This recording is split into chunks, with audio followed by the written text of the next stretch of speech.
On Channel 4 now, a new series, The Triple Net, a portrait of the writer Kate Roberts. Here on TSW we have a new series, and it's with Martin Shaw, Run the Gauntlet.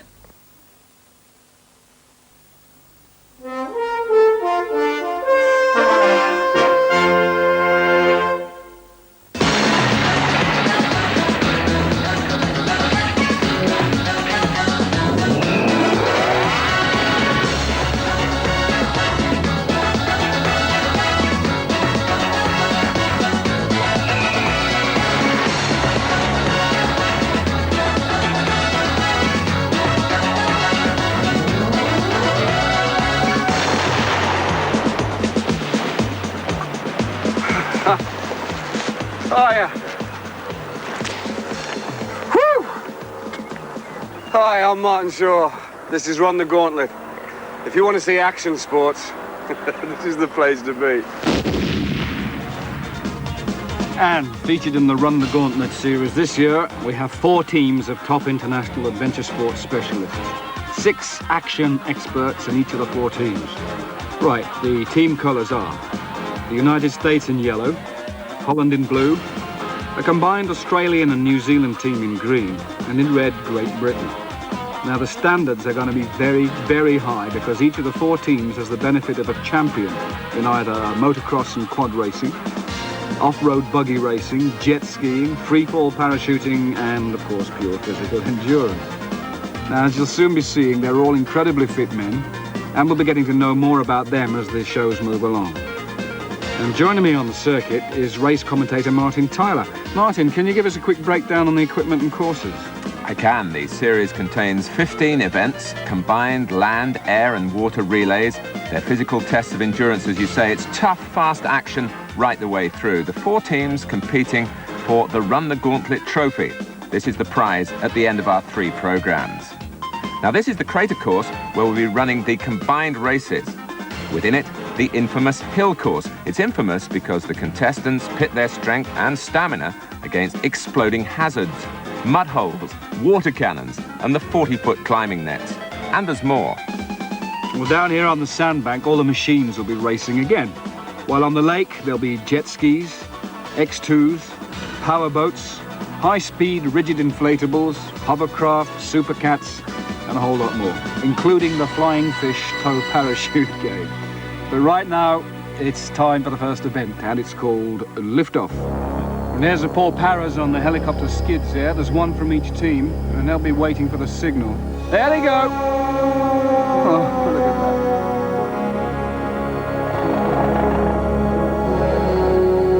that. They're doing about 120 miles an hour here, and they break open the chutes and spiral down to the sandbank. Down on the ground, we're waiting for the canopies to be released. There they go. And now the 4 spiral in towards us. And it looks like Ivan Spilka for Holland coming in first. A good start for the Dutch in the opening event in Run the Gauntlet. Followed by Ronnie Dunnett for Great Britain in second place. And now Mitch Dakota touches down for America, leads Ian Matthews for Australasia. So the buggies are away with the Dutch reaching it first in this relay race. Cor Jusa, Eric Verhoef for Holland, first and second. And hot on their exhaust pipes, the British drivers, motocrosser Julian Rawson and Royal Marine Matt Stowe. Followed by the American motocrosser Willie Simons and the US jet ski champion Scott Watkins. And still in 4th position, the Australian road race champ Paul Louis Lewis and the New Zealand Speedway star Mitch Shearer. But out in front, it's the Dutch 1 and 2 as these experts fight the Mini 350cc motorcycle engine-powered Odyssey buggies through these sand traps. The Dutch have a 50-yard lead, and only one buggy from each team has to hand over to the waiting quad racer at the end of the next lap. There's a water section to come as well, and a sprint to the finish before this is decided. So it's the first buggy from each team which starts the race quads waiting on the sandbank. Cor Jusa for Holland, an all-round race driver. specialising in motocross. He's the Dutch champion. But at home on the dirt, whether it's 2 or 4 wheels. And the changeover with the Dutch quad racer Gerard Yimmink away first. He's followed by the British quad champion Paul Hunt, with still some ground to make up. Third away for the United States, their quad race expert Toby Ashley. And in fourth place, the Australian motocross champion Craig Dack. But Paul Hunt is closing for England on the Dutch leader, and he's passed him. Beautiful.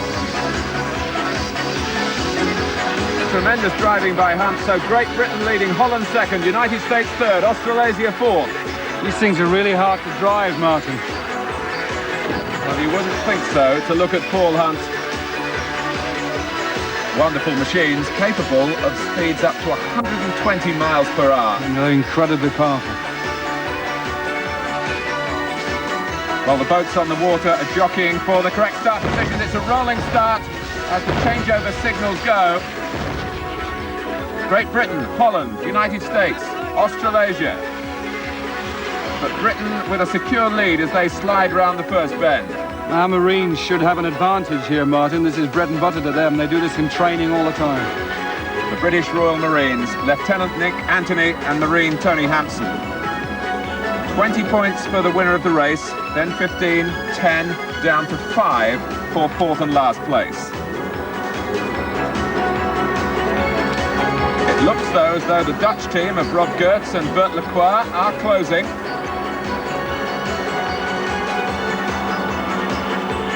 They've got some clear water.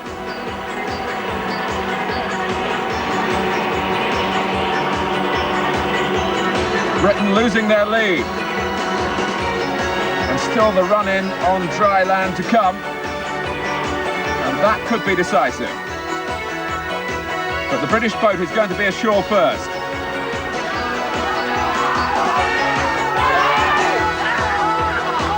And it's Geerts who pips Nick Anthony. First blood for the Dutch at the end of an absolutely tremendous race. Rob, great race, thank you. We feel really happy. It was really great. That was the closest I've ever seen, yeah? Well, all on the last run, was it? Yes, it was all in the last run. The English are in the front, but okay, we trained for this and we won. When did you get the lead? We now the lead, I think. Well, you were in the lead all the way? No, we were second all the way. Yeah. We get the lead on the beach here. Yeah. Very good. Coming on the beach, and then run, and we did it. Nice work, Rob. Okay, thank you. Oh dear, a bit of an upset here, fellas. What happened? Unfortunately, if you're in the rear on a boat, they're going to catch you up because you've got the good water anyway. And then just on the beach, they were slightly faster on the run. Yeah, he just got you on the run-in, didn't you? He seemed to shoot up from nowhere. It was dead close, wasn't it? Oh, yeah.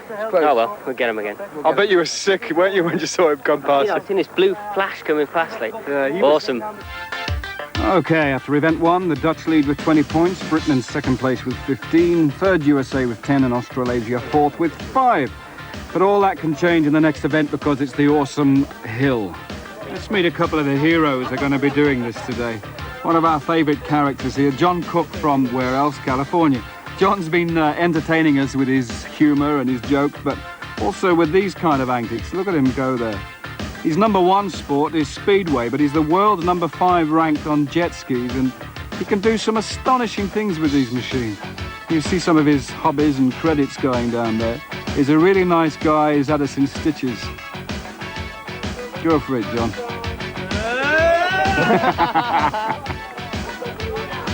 There's another character in the green camp, the team leader, Craig Dack. He's Australian motocross champion for 1986 and 1987. He answers to the name Mr. Motocross, and Craig does have ambitions to take part in the European Championships next season. So Australia against the USA in the first of 2 heats on the hill. It's a grueling, hazard-filled dash round a very tough course. Into the gully and a fast sprint down the hill to the first mud pit. The Americans Scott Watkins and Mitch Dakota leading the field, with Craig Dack and Ian Matthews for Australasia in hot pursuit.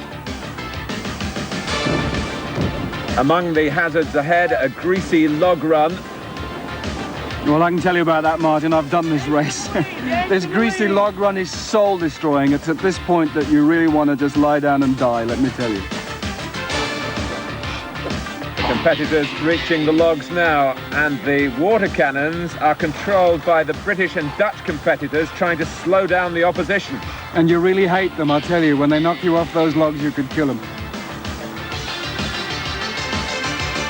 The smoke crater before the last tough climb up the hill to the 40-foot net. Not easy to see exactly who is in the lead here. Is there anybody in there at all? But the Americans seem to be pacing it well. Although the tempo of the run seems to have slowed, I can assure you that these very fit men are doing extremely well.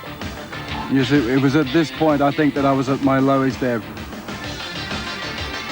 One Australasian, it's Craig Dack, in amongst three Americans, but he needs support now from his teammates, because the winners of the heat will be the first country to get two competitors to the top of the netting. And after a run like that, a climb here is very arduous indeed. Craig Dack doing brilliantly for Australasia, but Scott Watkins in second place, Toby Ashley right in there as well.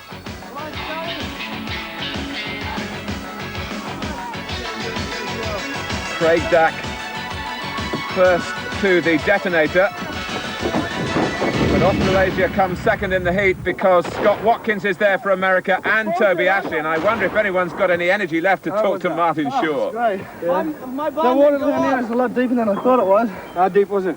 I was about up to our waist in the yeah, it's pretty bad. Good fun, but How's the pacemaker going? You're still able to breathe? yeah, well, I never really thought about it until this last bit here, but once I started thinking about it, I was getting more tired. Yeah. How's everybody else doing? Come here, how you doing? I was a little bit short on the leg. Yeah. We're going through that water, but it's pretty neat fun. Where's the American team? Come on, fellas. Come on. How was that for you guys? Good run. Yeah, it's good. It's real hard. That water cannon sure can hit you pretty good. Those Australians are always tough, boy. Yeah. They hung right in there, boy. We just got them by an edge. Was it harder than you expected, or about this? It's treacherous out there. So, there's the scores after Heat 1 of the hill. USA 426, Australasia 431. There's the target for the British and the Dutch. So, let's see what happens. Heat 2 coming up next.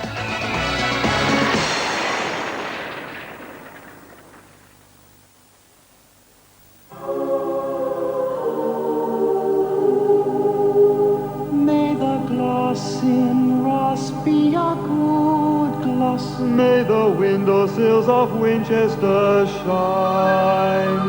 May the doors of Wales dry hard as nails. The roof of roof be smooth and fine. May Derby's falls dry even. Ceilings cover well. The walls of Birmingham, white, clean of knee and ham, and the skirting boards of pine have a long line. So brush in and decorate this land with the best play.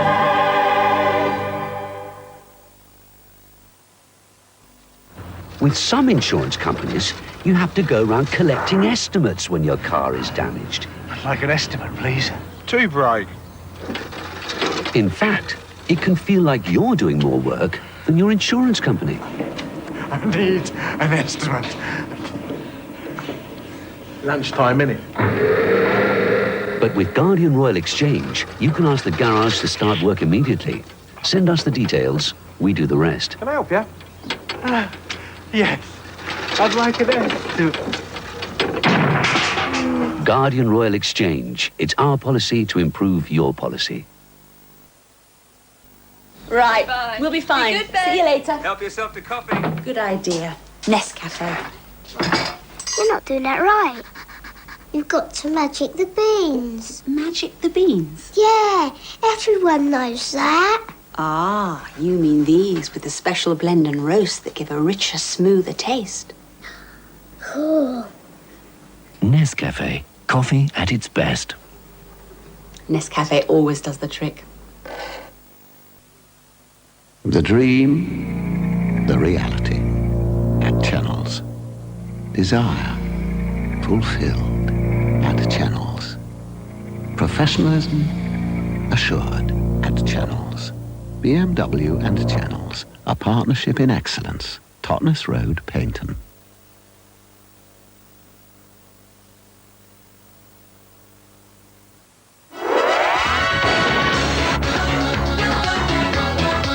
And welcome back to Run the Gauntlet and the Hill. Now we've got Great Britain in red versus Holland in blue. Now, looking supremely relaxed here, we've got Cor User. He's an all-round race driver and of course he's very fit. Cor is 30 years old. He's the Dutch Formula 3 race champion. He's also a dab hand at motocross as well. So on those odds, we should be looking for him near the front of the pack. The lineup for Great Britain contains quad racer Tony Hunt, Julian Rawson, the motocrosser, jet ski champion Tony Dean, and 3 Royal Marines led by Lieutenant Nick Anthony, Steph Delaney and Matt Stowe here at the end of the line. Matt's 24, a boat expert, a rugby player and a triathlete. He reckons the hill is his kind of event. We'll see.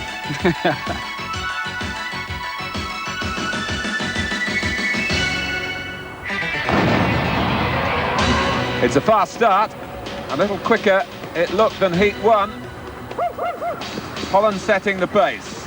Steph Delaney and Nick Anthony right up there with them though.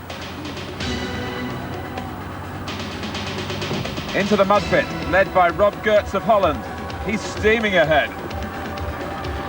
Gertz, who ran just like this to win the first event, but coming out of the pit, Delaney has it. He took a better line coming up the log run.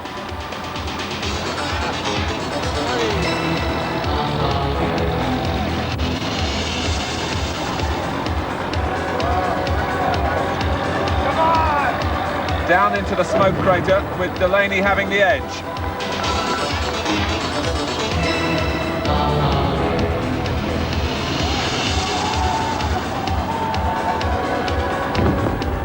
Every step it's like having weights tied around the ankles. And of course that's exactly what they've got, because those suits by now, they're full of water, their boots will be full of mud and their hearts will be coming up into their mouths. And some good target practice for those on the hoses. Yeah, you hate them, don't you? It's a test of strength of mind as well as body. Up the hill, and it's Bert Lacroix into the lead for Holland. Delaney fading. But a slip there by Lacroix as he put his foot onto the netting, allowing Delaney to get back. Nick Anthony is in there as well. Plenty of encouragement, some of it coming from Martin Shaw up at the top there.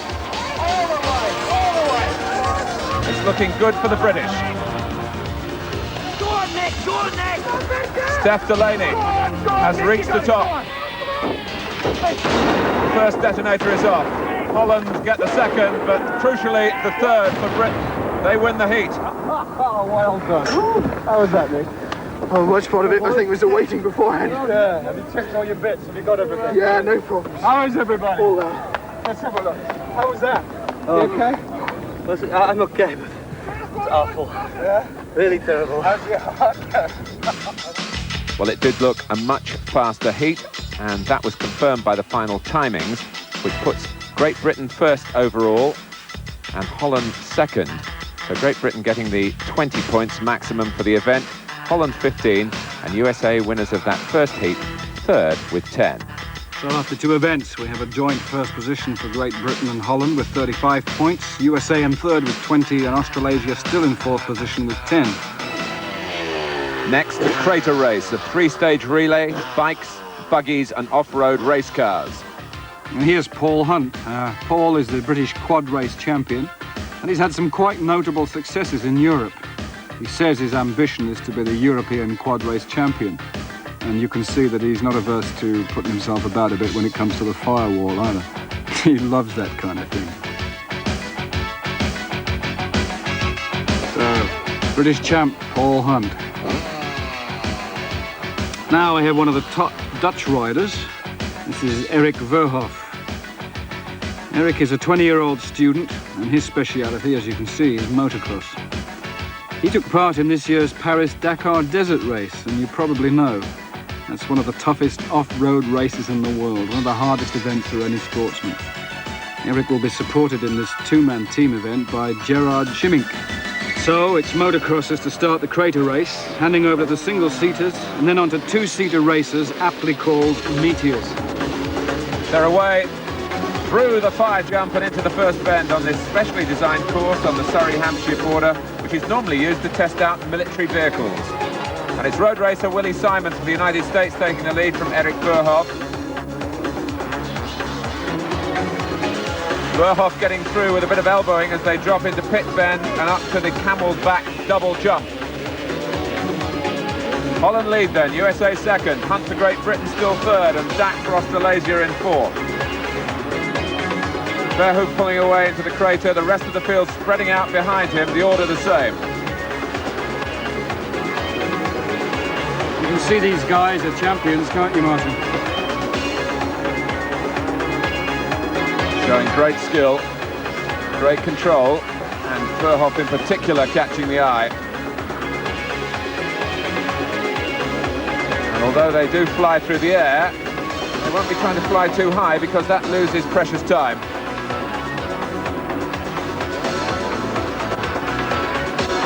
Verhoef continuing to ride superbly in first place. It's a great dice between the Englishman Hunt, the American Simons and Craig Dak. And Craig Dak is through. They don't call him Mr. Motocross for nothing, do they? Look at him. Well, we'll see what he's made of if he can catch Verhoef. Simons dropping back.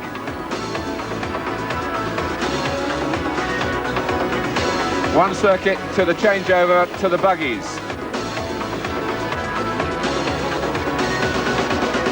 Dak still trying to make his move on Verhoef. Hunt still in third place, but Simons must have had a mechanical problem.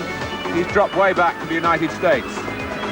Into the pit area, Verhoef dropping his bike, chased by Dak, who stumbled. So two buggies to be tagged. Either handing over the pennant there. It's a good start. The Dutch buggy away well, ahead of the rest of the field. Bert Lacroix driving the leading buggy. This will rattle their teeth. Whoa, look at it. Wouldn't mind one of those on the M25. Bert Lacroix really flinging the leading buggy around.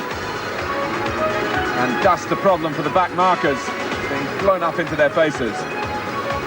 That's the US jet skis champion, Scott Watkins, in fifth place. Somebody's and one is down. Yes, it's one of the Dutchmen, I think. Well, it's not Bert Lacroix, so it must be Han de Pauw. But with that roll cage, all the safety factors fitted to these buggies. They are incredibly tough, you see. The marshal's out to get Han de Pauw back into the action.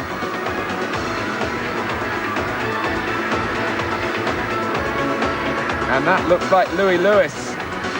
No. He thinks he's been flagged, doesn't he? Well, a red flag went up, but those... I think that was a team flag, Martin, wasn't it? Whatever it was, it's thrown Louis Lewis and lost him some precious time. You won't like that. At the next lap change, it will be to the two-seater Meteors. They're coming up to the changeover with Lacroix for Holland still out in front. Toby Ashley for the United States second. Australasia third. Great Britain fourth.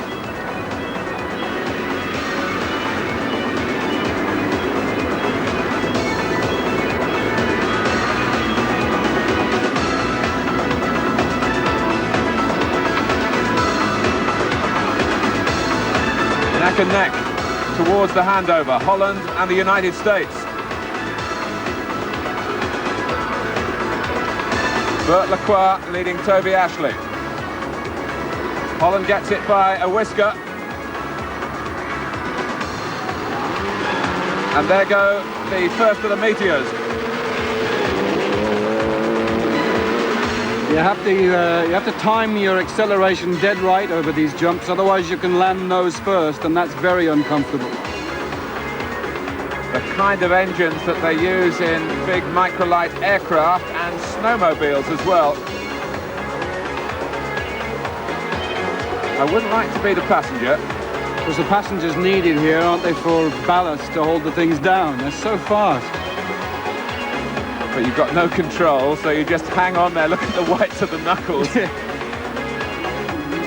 passenger, in fact, is Rob Gertz, and the driver, the Dutch Formula 3 racer, Cor Yusa, piloting the leading car. The Australians there in third place. Second, the American motocrosser Brian Bellew. And Great Britain in fourth. Wonderful driving by Cor Yusa, setting standards that the other drivers are finding hard to match. So I'd be surprised if he wasn't good at this, Martin.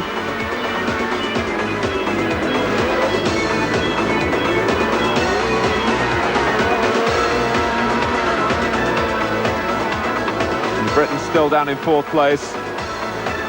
I don't think they do much racing in the Marines, do they?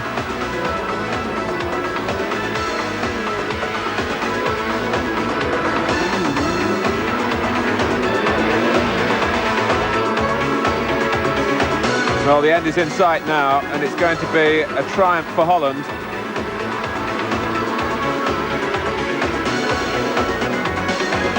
The Americans second.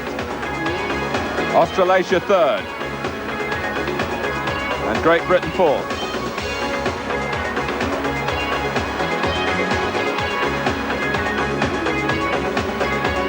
Holland, though, close to the 20 points given to the winner of each event. 20 points earned here by Cor Yusa's mastery of the Meteors. The victory salute. America second, Australasia third.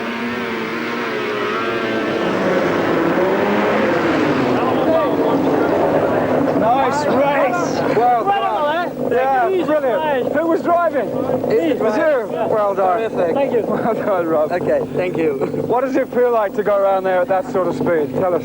Oh, it's incredible. It's so slippery because of the water you put on, you know, and all dust, and it's incredible. You know, it's very hard work, but I think it's terrific. Do you trust him as a passenger? Oh, really, like my girlfriend, really. It's really great. It was very smooth, very soon. We had to take no much risk, and it was a really great. Well, it was a bad result for Great Britain, only 5 points for fourth place in an event in which the skill of the Dutch Formula 3 champion Cor Yusa served Holland so well. So the positions at the end of the crater race there. You see Holland now got into a very clear lead. Great Britain dropped down to second, but there's more to come after the break.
thinking of buying a car, Barclays could give you more than just a loan.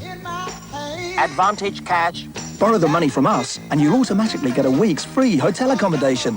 That's 7 nights. And if you enter our Barclay Loan for Cars competition, you could even win a dream home in Spain. Or one of over 500 great prizes, like a trip to a Grand Prix in Monaco, Mexico, Brazil. But you've got to get to Barclays by July the 29th, so step on it.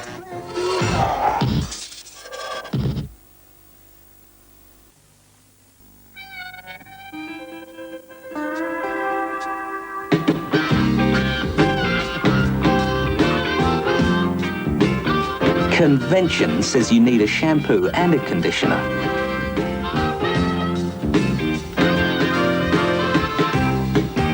Now there's a shampoo that's so good, you don't need a conditioner.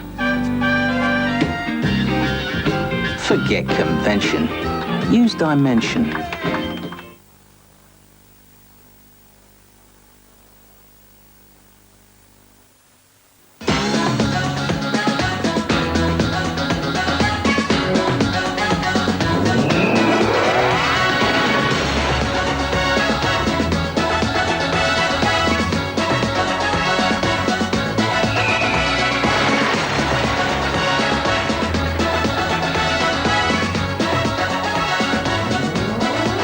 Now we come to the second pure endurance event of the show, the flying fish. See, a big tow parachute with 2 climbing ropes hanging to the water. Now let's meet one of the Americans taking part. This is Scott Watkins. Scott's 28 years old, comes from Florida, and he's rated one of the world's best jet skiers. I think you can agree with me when you see that. Look at that there. Scott's a professional. He's been delighting us all with some of his skills. He prefers to race in the hot weather and sunshine, so I don't know what he's doing here.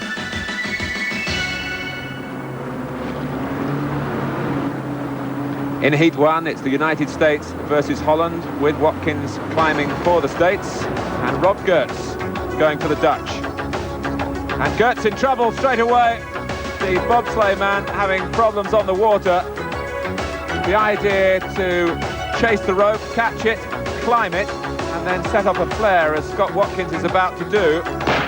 Then drop into the water, be collected in that inflatable, towed by an X2 jet ski. That's a 2-seater affair, and then it should be a race back down to the finish. But this is a 1-horse race, although the Dutch are coming back as quickly as they can. But what went wrong, Martin, for Rob Geerts? Well, I've tried this as well. You see, what Rob tries to do there is, you see, he's trying to climb the rope too early, and the drag of the water pulls him up. You must wait for the parachute to lift you out of the water. Celebrations for the Americans. They get maximum points, 4 with Holland failing to score. 3 runs per team, and now we're into the second run for the United States against Holland. It's the parachutist, Mitch Dakota, who should be happy here against Bert Lacroix, a real all-rounder for the Dutch, both very fit men. And Lacroix gets there first. Dakota not far behind. So it's all down now to what happens in terms of collecting the man from the water. And the Americans seem to have this sorted out. It's Dakota aboard first. But the Dutch now ready to go, and in fact they were closer to the end of the race, having sorted themselves out. It's a close run in, but the Dutch team ahead, and they're going to take it. The climber Lacroix and the pickup man Koryusa in there again.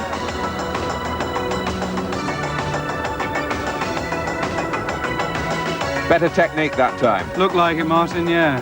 You really need to let that parachute pull you out. My word, that's a long drop. I bet that's cold. But for their troubles, 4 points to the Dutch. The Americans completing the course, they get 2, so that brings the overall score up to USA 6, Holland 4. Now for the third run, it's Willie Simons, the bike racer for the United States, against a parachutist, Ivan Spilka for Holland. Holland in the blue, remember. And Spilka climbing the quicker.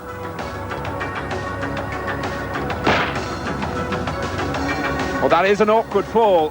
He fell on his side from, I should think, about 18 feet. A better descent by Simons for the United States.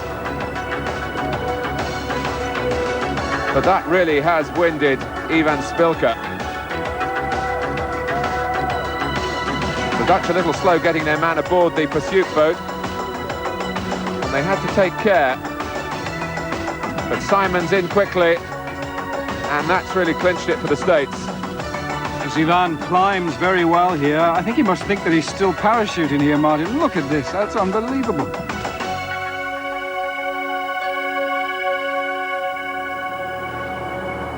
So he seems to be all right.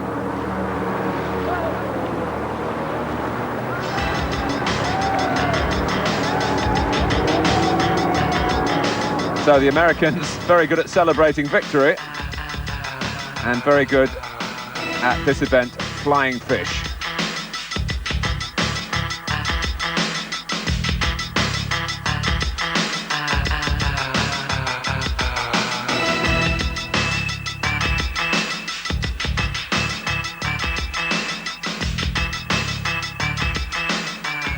So at the end of the first heat of flying fish, the Americans take the lead with 2 wins to 1 against the Dutch. This gives the Americans 10 points and Holland 6.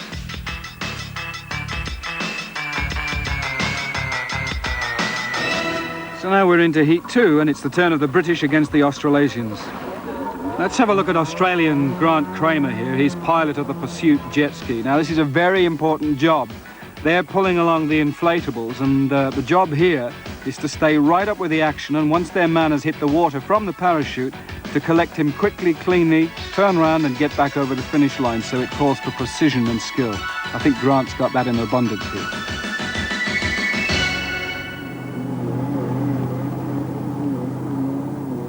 Off we go into the first run.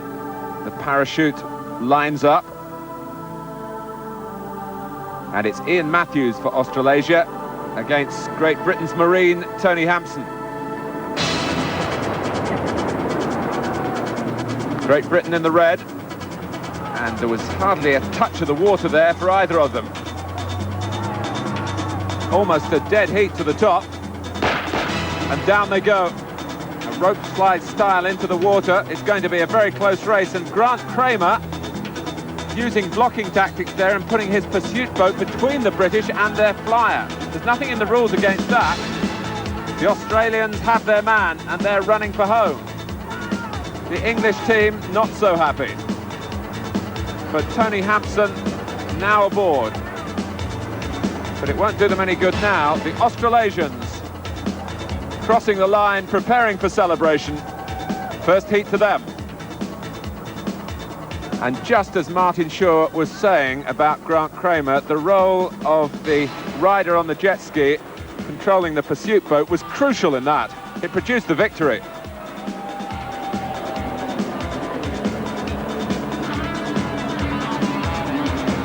They're not so happy. They were outmanoeuvred. The Australians are well pleased though, Martin, aren't they?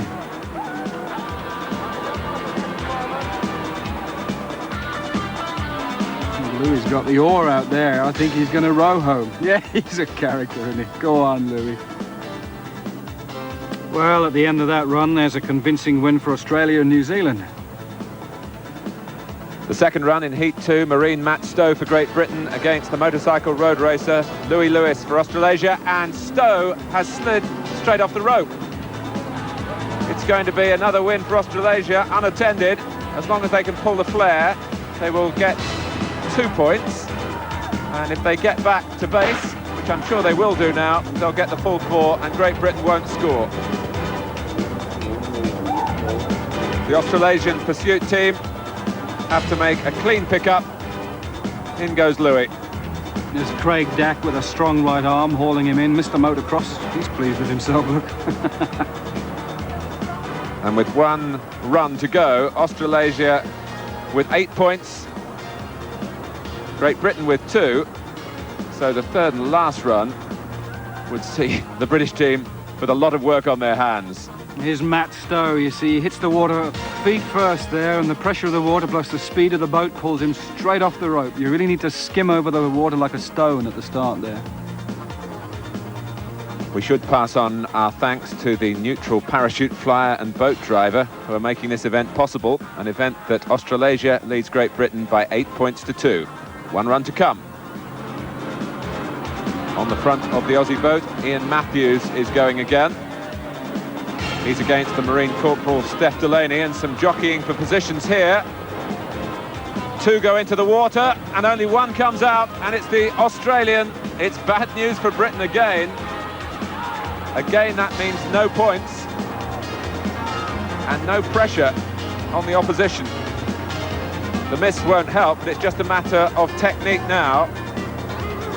And Ian Matthews, the Australian Marine parachutist, has plenty of technique. And he's going to take his time, play safe.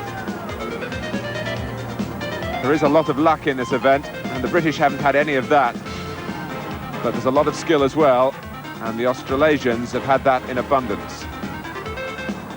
And I just wonder there whether Ian Matthews did knock some of the breath out of his body the way he came down. Normally the Australians, when they beat the Poms at anything, are very quick to celebrate. At last, there it is. So he's okay. Unlike the British team, who have lost this by 12 points to 2, almost humiliation. I don't know about almost, Martin. I think they are humiliated.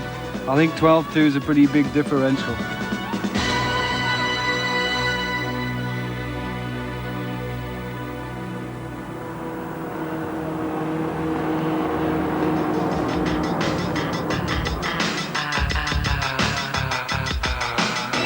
So Australasia, first class in flying fish.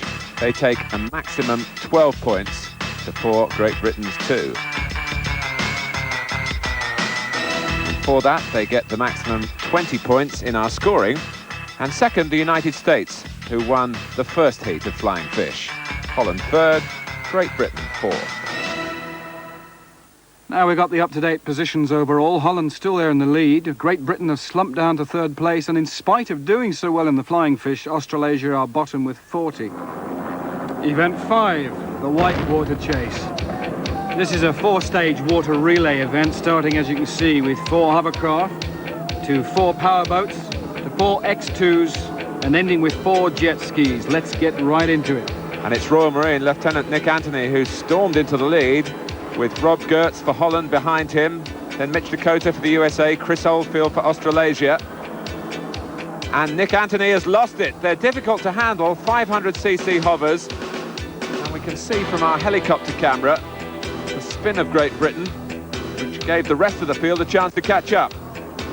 Anthony straightened up, causing Oldfield to take some avoiding tactics for Australasia. So problems all round here. Into the first corner. And you can see there the Fletcher powerboats waiting to take over on the next lap. Wonderful craft, these hovers. I often think you should pack one into your holiday luggage if you're off to Dover and can't get across because of a Channel ferry dispute. They're like nothing you've ever handled before, Martin. The guys are doing a great job here. They're more like aircraft than boats. You control them with joysticks, one for lift and one for drive, and you steer by moving the flaps, and you really have to be very delicate to be accurate. Well, Rob Gertz appears to have it sorted out, looking for the top island turn and handling his hover perfectly. Rob Gertz for Holland. And Nick Anthony for Great Britain, losing some power on the turn. And Gertz improving his lead because of that. Holland way out in front as they go into the straight, and the rest of the field in all kinds of trouble. Dakota for the United States, he's lost it completely. Oldfield now for Australasia, moving up into second place. So coming to the changeover markers. Holland a good 5 seconds ahead of Australasia. Great Britain 2 seconds behind Oldfield. The Americans bringing up the rear. Start signals given. Holland first, the Dutch boat is away with Hanju Pau, the motocrosser, at the wheel of a powerboat. Second away, Australasia, closely followed by Great Britain. And the United States still waiting for their hover to arrive. And now they finally are away, but they're well down the field. Holland's lead looking good, but there are still 2 sections to go. The powerboats will hand over to X2 jet skis, and then in turn to the 550 jet skis. 8 more laps of the Hawley Lake course to go. And still the Dutch lead. The Australasians second, Great Britain third, but that gap is closing.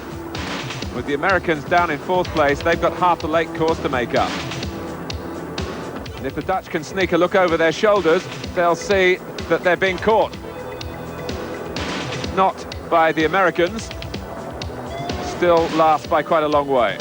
But what does it look like from the helicopter, Martin? You're up there. Looks fantastic here. There's motocross champion Craig Dack piloting the Australian boat. Close on his tail, he's got Marine Sergeant Jan Endicott for Great Britain. They're catching right up there. It's a tremendous contest in these lightweight, highly manoeuvrable Fletcher powerboats.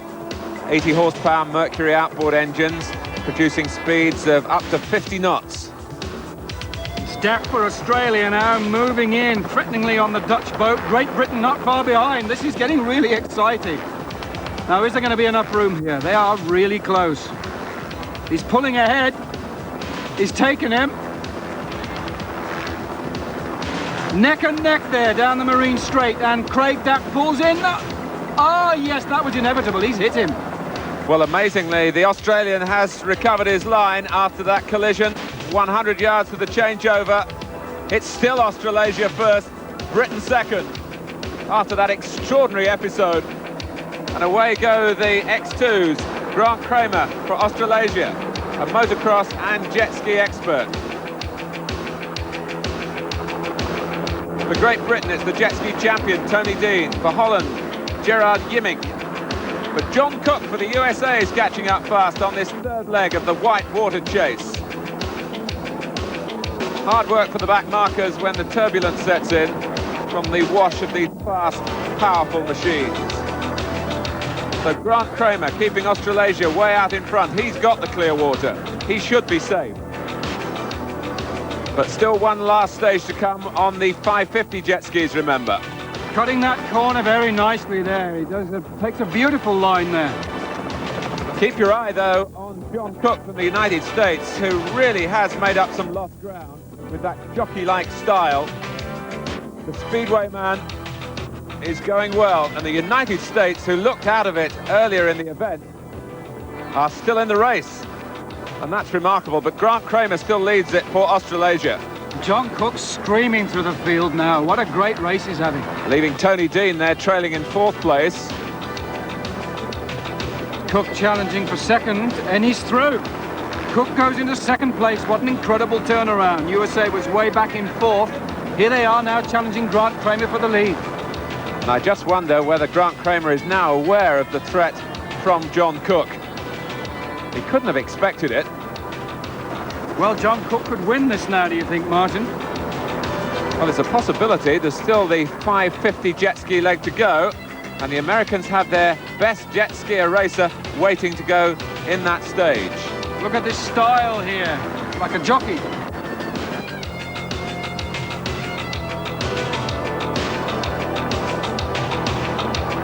There's the leg going out. You can see he's a speedway rider as well.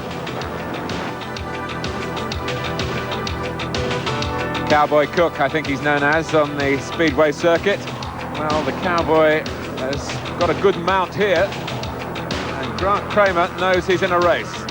They come to the changeover. Australasia lead, United States second, Great Britain back in 3rd now, Holland 4th. That's a perfect changeover for the Australasian team. Kramer to little Mitch Shearer, another with a speedway background.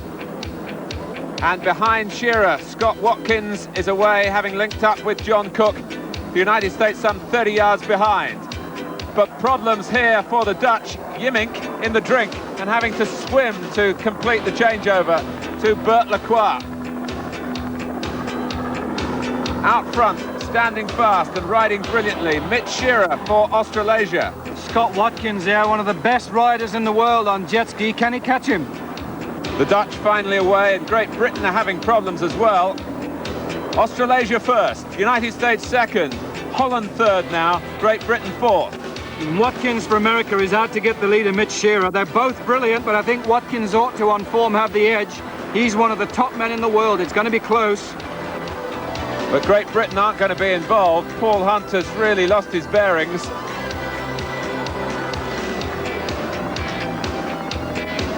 Shearer, the Speedway rider who races for Reading, trying to hold off Scott Watkins. And Shearer seems to have found some extra speed from somewhere. But Watkins, as you would expect, not giving up the fight easily. And far from it, Martin. Actually, the gap is closing. This fight's getting stronger. Round the corner comes Bert Lacroix for Holland, with Great Britain way out of it now and going to finish fourth.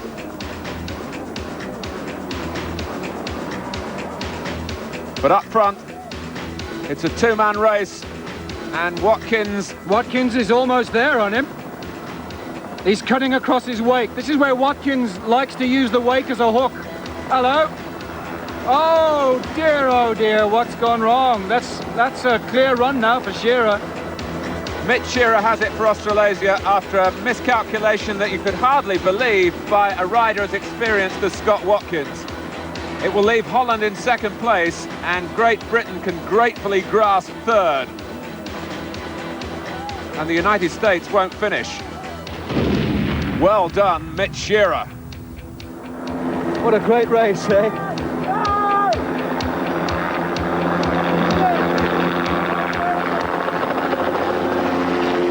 Scott Watkins, rather wistfully, limps back to land.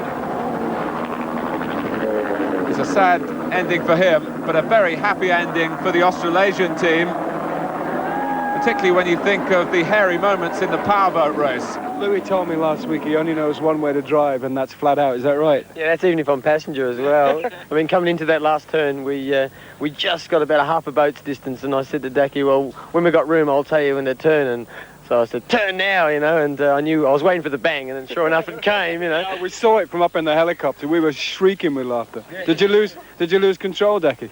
Well, slightly, yeah. I don't know how I got it back in the shape, but it was just one of those things. And actually, after we got going again, the steering was actually locked full to the left. So we had to really yank on the steering just to get it past the finishing line. So we were lucky as far as that goes. So how did you feel when they were coming up, screaming up to you for you to take off on the scooter or the jet ski? I was a bit nervous, actually, because I was just pottering around a bit and, you know, warming up the ski, and I look around and I thought, God, that's our boat, and it's half upside down. I thought, they've only got 20 yards to go. Am I going to get a shot or not, you know? So my go was fairly easy. I thought I'd, you know, like tone it down a little bit so, you know, nice and sedate and see if we could get a bit of a lead. And I was still in shock after watching these guys come around that last buoy. You look very good on a jet ski. Have you had plenty of experience? No, I never ridden one before at all. Well, maybe once or twice back home in Australia, yeah. I've done a few laps, but only slow ones. And here we've got the guy across the finishing line, Mitch. What a great race. Well done. Yeah, it must have looked good from where you guys were. The thing was about it was that I got a good lead against Scotty Watkins, and which I knew he'd be pressurising me all the way, which he was. I took one look and seen a bright green suit, yellowy suit. I thought, I've got to get going here. That was fabulous. Now, you really looked as though you were going to catch Mitch. What happened to you on that last turn by the island? I was trying to get the inside line on Mitch and use his wake as a kind of a little slingshot action there, and it seemed I picked up a stick. Just a stick floating in the water. Yeah, I think it was one of the Australian divers underneath.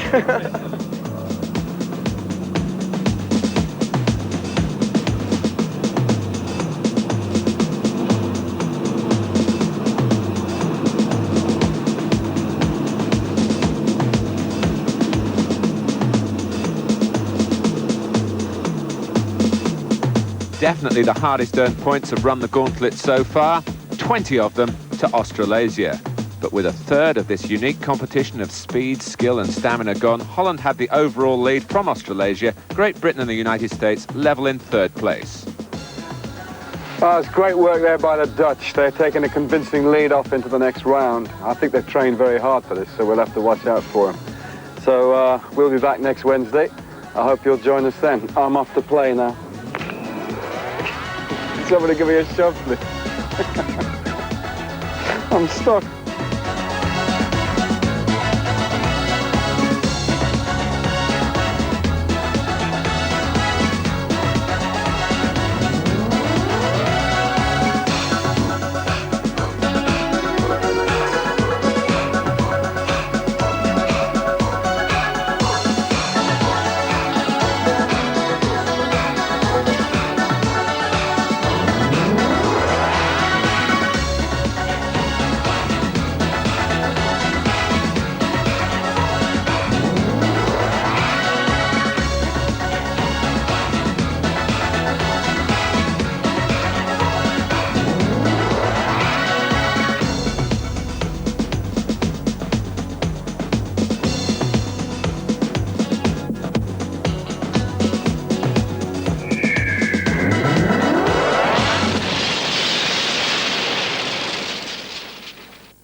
After the break on TSW, Cold Black Soul, The Equalizer.